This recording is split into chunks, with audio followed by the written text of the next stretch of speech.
Chapter 19. Mr. Jenkins and His Son.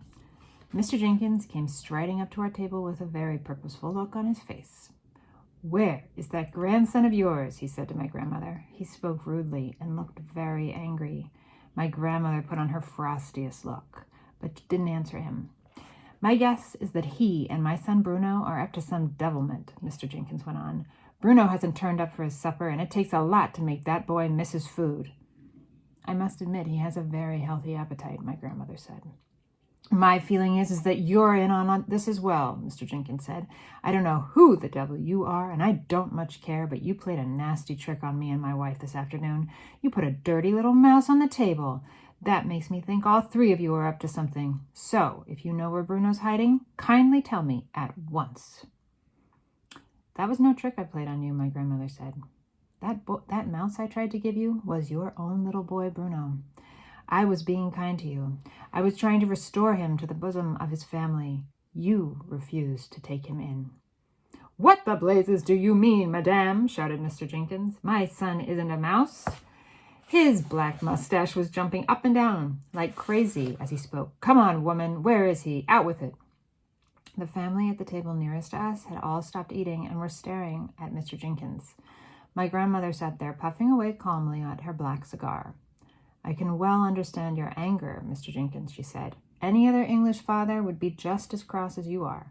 But over in Norway, where I come from, we are quite used to these sort of happenings. We have learnt to accept them as part of everyday life." "You must be mad, woman," cried Mr. Jenkins. "Where is Bruno? If you don't tell me at once, I shall summon the police." "Bruno is a mouse," my grandmother said, calm as ever. "He most certainly is not a mouse," shouted Mr. Jenkins. "Oh, yes, I am," Bruno said, poking his head up out of the handbag.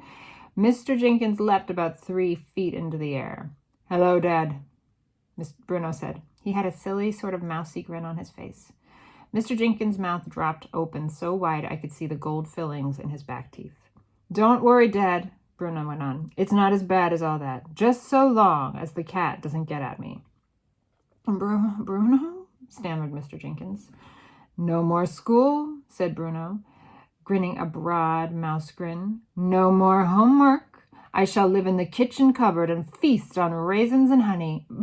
But Bruno," stammered Mr. Jenkins again. "How did this happen?" The poor man had no wind left in his sails at all. "Witches," my grandmother said. "The witches did it." "I can't have a mouse for a son," shrieked Mr. Jenkins.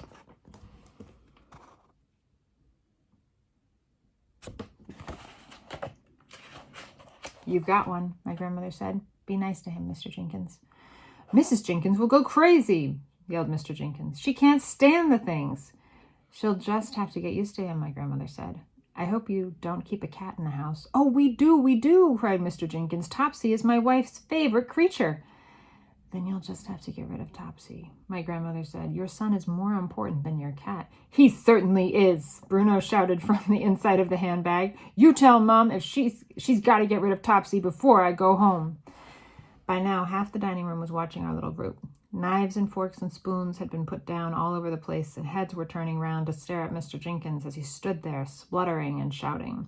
They couldn't see either Bruno or me, and they were wondering what all the fuss was about. "By the way," my grandmother said, "would you like to know who did this to him?" There was a mischievous little smile on her face, and I could see that she was about to get Mr. Jenkins into trouble. "Who?" he cried. "Who did it?" "That woman over there," my grandmother said. "The small one in the black dress at the head of the long table." "She's RSPCC!" cried Mr. Jenkins. "She's the chairwoman." "Oh, no, she's not," my grandmother said. "She's the Grand High Witch of all the world." "You mean she did it? That skinny little woman over there?" shouted Mr. Jenkins, pointing at her with a long finger.